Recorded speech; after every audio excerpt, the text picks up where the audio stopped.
Corona बहरान के सबब 2 बरस तक सफरे हज मुतासिर रहने के बाद इस बरस सफरे हज की परवाज का आगाज हो गया है। गुवाहाटी में वाक़ई इस्लामपुर हाजी मुसाफिर खाना से 150 आज़मीन हज रवाना हुए हैं। रवानगी से कबल खास इज्तिमाई दुआ का एहतमाम किया गया।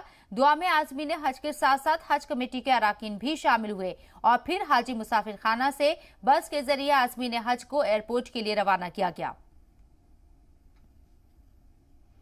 इस साल हज के सफ़र के लिए रवाना हो रहे हैं और इस साल बड़ी खुशी की बात है कि हज के लिए सरकार की तरफ से इजाज़त दे दी गई है और हम लोग बहुत खुश हैं।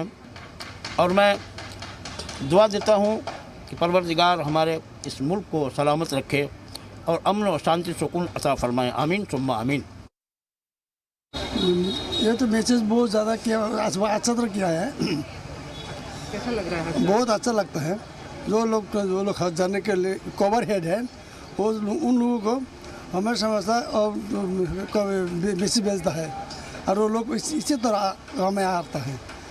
तो बहुत इसीलिए हम लोग बहुत आनंदित है, खुशी की बात है। उधर आज सुबह श्रीनगर से 145 आज़मीन हज का काफिला सफरे हज के लिए रवाना हो गया है। 2 साल कोरोना बहरान के सबब सफरे हज भी मुतासिर रहा, जिसके बाद अब लोग सफरे हज को लेकर खुश और पुरजोश हैं। श्रीनगर हज हाउस पर आज़मीन हज को एक दूसरे से गले मिलकर मुबारकबाद पेश की और दुआ की दरख्वास्त की गई। वाज़ेह रहे कि साल 2022 में सफरे हज पर वादी कश्मीर से 6000 आज़मीन हज को सफरे हज का मौका मिला है।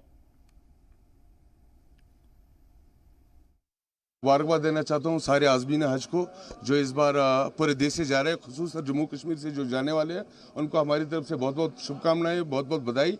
हमने कोशिश की इस बार हज कमेटी द्वारा या हमारे स्टेट की एडमिनिस्ट्रेशन या हमारे स्टेट हज कमेटी द्वारा बहुत अच्छी पहल हुई है।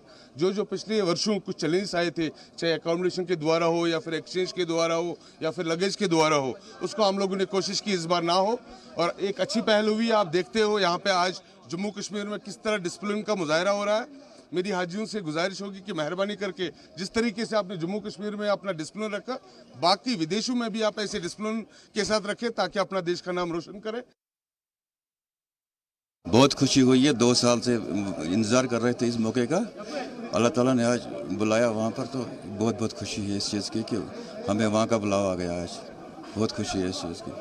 अल्लाह ताला का लाख लाख शुक्र है कि मतलब आज हमें उन्होंने मौका दिया वहाँ आने का और वहाँ बुलाया।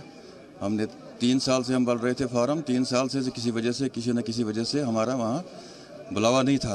आज अल्लाह ताला ने कबूल किया तो आज हम इंशाल्लाह वहाँ तक मतलब पहुँच पाएंगे इंशाल्लाह। अल्लाह ने हमें ये मौका दिया, बुलाया उस अखबार से कि आप आ जाओ यहाँ नबी के वतन में और अल्लाह के रास्ते पे चलो।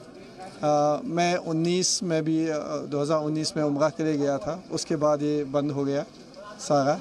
अल्हम्दुलिल्लाह मुझे लगता है बहुत सादतमंदी है मेरी कि आज फिर से अल्लाह ने दोबारा जो ही खुला मुझे फिर से बुलाया और उम्मीद है कि वहाँ हमारी ये हाज़िरी कबूल होगी और हमें फिर वहाँ पहुँचने का दोबारा भी मौका मिलेगा। और हम दुआ करेंगे सबों के लिए कि अल्लाह सबको जो गए हैं दोबारा बुलाए, जो नहीं गए हैं उनको भी फिर वहाँ बुलाए और वहाँ जाके हम उम्मत मुस्लिमा और ख़ास इंसानियत के लिए दुआ करेंगे। सफरे हज 2022 का आगाज हो चुका है। कल केरल से पहली फ्लाइट रवाना हुई और आज सुबह श्रीनगर से पहला काफिला रवाना हुआ। इसी के साथ मुख्तलिफ रियासतों में सफरे हज की परवाज को लेकर तैयारियां तेज हो गई हैं। राजस्थान में आज़मीन हज का पहला काफिला 12 जून को रवाना होगा। आज राजस्थान हज हाउस में जयपुर और दौसा के आज़मीन हज के लिए टीकाकरण कैंप का इनेकाद किया गया। राजस्थान हज हाउस में डॉक्टर्स की टीम ने जयपुर और दौसा के आज़मीन हज को टीका लगाया और सभी आज़मीन हज को बैग भी तकसीम किए। टीकाकारी कैंप में राजस्थान हज कमेटी के अराकीन ने तमाम तैयारियां पहले ही मुकम्मल कर ली थी।